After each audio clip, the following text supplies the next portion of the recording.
අයිබෝන් සම්මා සම්බුදු සරණයි. ලංකාවේ ප්‍රථම සහ එකම බෞද්ධ පුවත් විකාශය සමගින් මම කසුන් සමීර. ප්‍රථමයෙන් නවධානය ප්‍රධාන පුවත් සිරස්තල වෙත. කුරුණෑගල PCR රසායනාගාරය ජනතා අයිතියට. යාලගමුවේ ඥාන විමලනා හිමියෝ අපවත් වෙයි.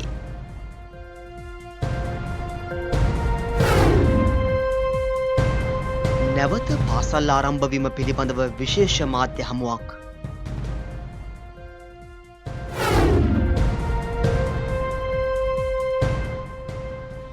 කුල දරුවන් දෙදෙනෙක් පැවිදි බිමට.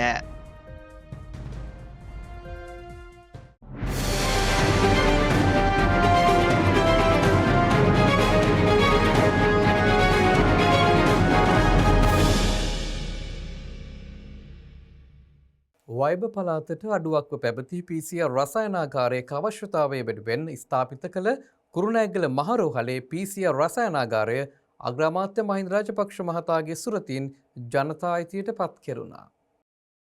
රුපියල් ලක්ෂ 125කට ආසන්න මුදලක් මෙම රසායනාගාරය ස්ථාපිත කිරීමට වැය කර තිබේ. රිදීගම රිදී විහාරයේ ශ්‍රී බුද්ධරක්කිත ස්වාමින්ද්‍රයන් වහන්සේ, ඇත්කඳ විහාරාධිපති පූජ්‍යපාද ශ්‍රී සුමංගල ස්වාමින්ද්‍රයන් වහන්සේ ඇතුළු කුරුණෑගල විහාරස්ථානවල මහා සංඝරත්නයද ව්‍යාපාරික ප්‍රජාව සහ වයඹ වෛද්‍ය පීඨය මුදල් හා උපකරණ පරිත්‍යාග කරමින් මෙම රසායනාගාරය ඉදිකර ඇත.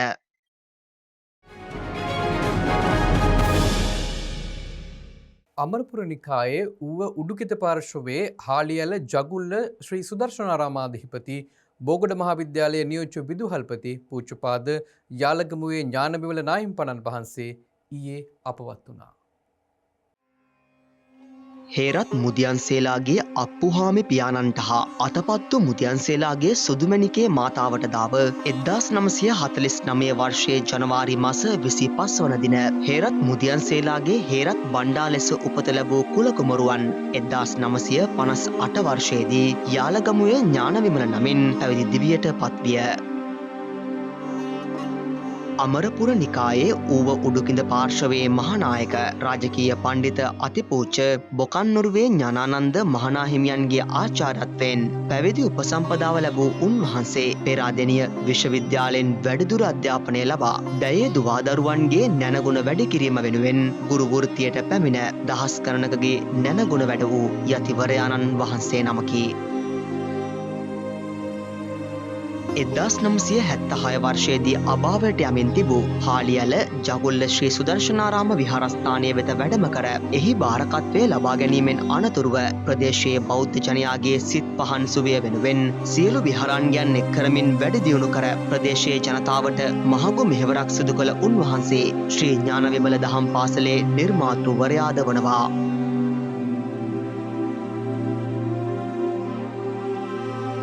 මෙවන විට උන්වහන්සේගේ ශ්‍රී දේහය හාලියල ජගුල්ල ශ්‍රී සුදර්ශනාරාම විහාරස්ථානයේ මහජන ගෞරවය සඳහා තැන්පත් කර ඇති අතර ශ්‍රී දේහය පිළිබඳ ආදාහන පූජෝත්සවය එළඹෙන බදාදා දින බදුල්ල පොදු ආදාහනාගාරයේදී සිදු කිරීමට නියමිතයි.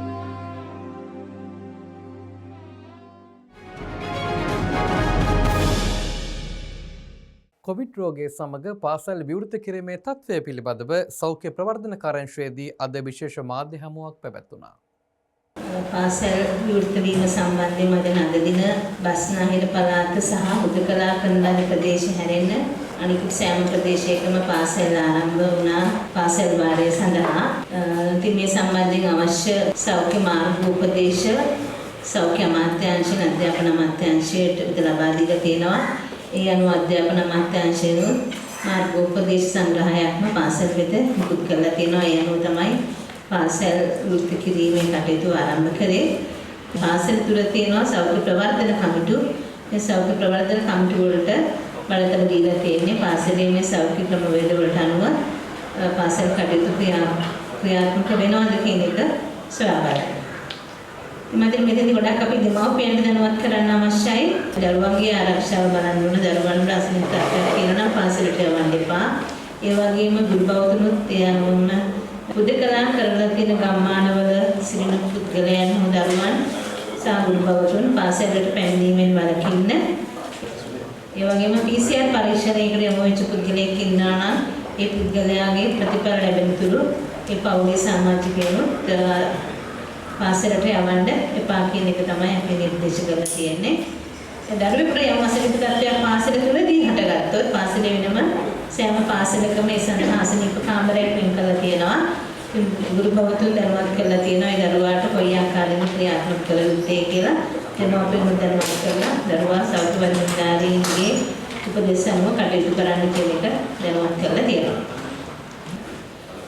දිවාහාර වේල සකස් කළ නිවසේම යවන දරුවා භාවිතා කරන සියලුම උපකරණ පැන්සල පෑන මකන කෑල්ල මේ සියලුම දේම තමන් විසින් පෞද්ගලිකවම භාවිතා කරනවා නම් හොඳයි. ඒකින්ද ඒ සම්බන්ධයෙන් දෙමාපියන් ටිකක් වගකීමෙන් කටයුතු කරන්න අවශ්‍ය වෙන වතුර බෝතලේ කැම පෙට්ටිය වගේම දරුවාගේ පෞද්ගලිකව භාවිතා කරන පාසල් උපකරණ ටික දරුවාට වෙනම භාවිතා කරන්න කටයුතු කරන්න. පොත් තුනක් එක දරුවන් අතර වැඩි හුමාරු වෙන එක ඊතරම්ම හොඳ දෙයක් නෙමෙයි. මොකද අපි පුළුවන් තරමක් සෞඛ්‍ය ආරක්ෂිත ක්‍රමවේද අනුගමනය කරන්න අවශ්‍ය හින්දා. පාසලෙන් පිටත විශේෂයෙන්ම ප්‍රවාහන සේවයේදී මුවාවරණය පැළඳීම අත්‍යවශ්‍යයි. රසායන පළාතේ තීරණයක් අරගෙන තියෙනවා ජනවාරි මාසයේ 25 වෙනිදා අත්උස සාමාන්‍ය පෙළ විභාගයට දින ඒ කියන්නේ 11 වසරේ දරුවන්ට පමණක් පාසල් ආරම්භ කරන්න. ඉතින් මම හිතන්නේ අධ්‍යාපන අමාත්‍යාංශයේ මේ වගකීම හිතට අරගෙන සෞඛ්‍ය ක්‍රමවේද වලට අනුකූලව තමයි පාසල විවෘත කරලා තියෙන්නේ. ඒකවල මම හිතන්නේ අපි අනිත් බියක් ඇති කරගන්න නැතුව දරුවව යවලා අපි දරුවව ආරක්ෂිතව පාසලට යවන එක සහ දරුවා ආරක්ෂිතව නිවසට ගෙන්වා ගැනීම දෙමාපියන්ගේ කාර්යභාරයක්. ඉතින් ඒකට මම හිතන්නේ දෙමාපියන් හැම කෙනාම මේක දරුවාගේ අයිතිවාසිකම් විදිහට හිතලා දරුවාගේ රයිට් එකක් අධ්‍යාපනයට නේද? ඒකින්ද ඒක මේට ලබා දීමට කටයුතු කරන එක හොඳයි කියන තමයි මම නම් හිතන්නේ. වැලිමඩ දබවින්න පුරාණ ශ්‍රී මහා විහාරස්ථානයේදී කුලදරුවන් දෙදෙනෙකු සසුන්ගත කිරීමේ පින්කමක් පසුගියදා පැවැත්වුණා. ඌව පරණගම කොටුව ශ්‍රී සුදර්ශනාරාමාධිපති පූජ්‍යපාද පරණගම විමල ධම්ම නාහිමියන්ගේ හා දඹවින්න පුරාණ ශ්‍රී මහා විහාරාධිපති පූජ්‍යපාද නුගගොල්ලේ වජිරඥාන නාහිමියන්ගේ මූලිකත්වයෙන් පැවිදි පින්කම පැවැත්වුණා.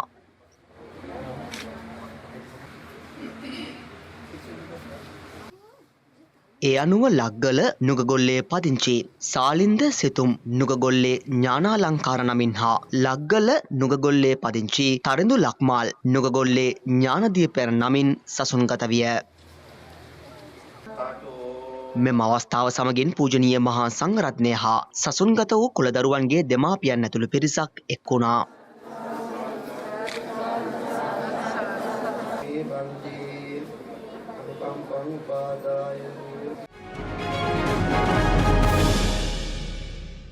කොවිඩ් රෝගය පාලනය කිරීමට නම් ජනතාව දැඩි අවධානයෙන් යුතුව කටයුතු කළ යුතු බව පොලිස් මාධ්‍ය ප්‍රකාශක නියෝජ්‍ය පොලිස්පති අජිත් රෝහණ මහතා පවසනවා. කාතන්කොඩි පොලිස් බල ප්‍රදේශයේ සහ ලංකාවේ විවිධ ප්‍රදේශවල ග්‍රාම සේවකෝ අසම් වීදි එමෙන්ම මහල් නිවාස වතු යම් ප්‍රමාණයකට හුදකලා කර තිබෙනවා. නමුත් පොලිස් වසමක් හැටියට පූර්ණ ප්‍රදේශයක් ලෙස හුදකලා කර ඇත්තේ කාතන්කොඩි පොලිස් බල ප්‍රදේශය පමණයි. එමෙන්ම අද දිනේත් විශේෂයෙන්ම කොළඹ නගරය ආශ්‍රිතව මුහුණු ආවරණ නොපළඳින පුද්ගලයන් පිළිබඳ මෙහෙයුම් ක්‍රියාත්මක වෙනවා. ඊට අමතරව මාළු ලෑලි, එළවලු ලෑලි සහ ආර්ථික මධ්‍යස්ථාන මේ ආශ්‍රිතව රැපිඩ් ඇන්ටිජන් සහ PCR පරීක්ෂණ සිදු කිරීම නිරන්තරයෙන් බස්නාහිර පළාත් තුළ සිදු වෙනවා. ඒ නිසා ඒ සඳහා සහයෝගය ලබා දෙන ලෙස ඉල්ලා සිටිනවා.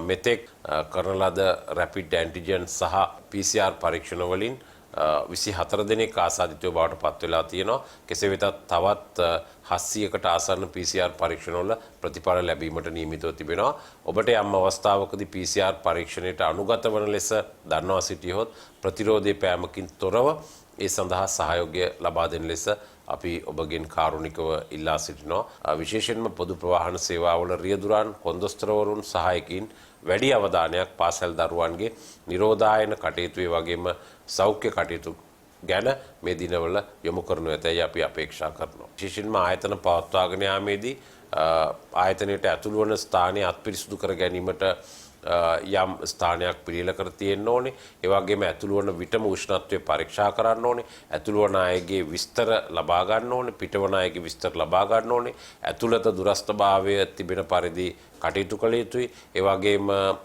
යම් පිරිසක් ඇතුළත සිටිනවා නම් දුරස්ථභාවය නොමැතිනම් ඉතිරි අය අදාළ ගොඩනැගිල්ලෙන් පිටත ඇතුළත තියෙන අය ඇතුළත සිටින අය පිටතට පැමිණෙන තුරු තබාගත යුතුයි. එක්වර විශාල ප්‍රමාණයක් ඇතුල් නොකළ යුතුයි ඉඩකඩ නොමැතිනම්. ඒ වගේම නිරන්තරයෙන් ශරීර උෂ්ණත්වය පරීක්ෂා කළ යුතුයි ඇතුළත සිටින අයගේ දිනකට වාර කිහිපයක්. මේ කටයුතු නිරන්තරයෙන් සිදු කරන්න ඕනේ. ඒ වගේම විශේෂයෙන්ම වෛද්‍ය බලධාරීන් සෞඛ්‍ය බලධාරීන් පවසන ආකාරයට මුහුණු ආවරණ පැළඳගෙන දුරස්ථභාවයේ තබාගෙන සිටියත් දහවල් කෑම ගන්න අවස්ථාවේදී තේ පානය කරන අවස්ථාවේදී නැවත සියලු දෙනාම මුඛාවරණ ඉවත් කර එකිනෙකා කණ්ඩායම් හැටියට හැසිරීමේ ප්‍රතිඵලයක් හැටියට කොවිඩ් ආසාදිතව බිහිවීමේ ප්‍රවණතාවයක් තිබෙන බව නිරීක්ෂණය වෙලා තියෙනවා. මේ ගැන අවධානය යොමු කරමින් කටයුතු කිරීම අත්‍යවශ්‍ය වෙනවා. රුවන්වැලි මහා සෑරදුන් සහ ජයශ්‍රී මා බෝධීන් වහන්සේ වන්දනා කිරීම සඳහා පැමිණෙන ආබාධිත සැදැහැවතුන් වෙනුවෙන් රෝදපුටු පරිත්‍යාග කිරීමේ වැඩසටහනක් බෞද්ධ ආමාත්‍යාලය ආරම්භ කර තිබෙනවා. ඒ සඳහා අවශ්‍ය රෝදපුටු අදත් කොළඹ 7 ශ්‍රී සම්බෝධි විහාරස්ථානයේ වෙත බෞද්ධ සැදැහැවතුන් පරිත්‍යාග කළා.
එත් සමගින් අදට නියමිත සුසන්දේශ පුවත් විකාශය මෙතකින් නිමවට පත්වනවා. Facebook සහ YouTube හරහා සුසන්දේශ පුවත් විකාශය සමගින් ඔබට එක්වීමේ හැකියාව ලැබෙනවා. ඔබ සියලු දෙනාටම සම්මා සම්බුදු සරණයි.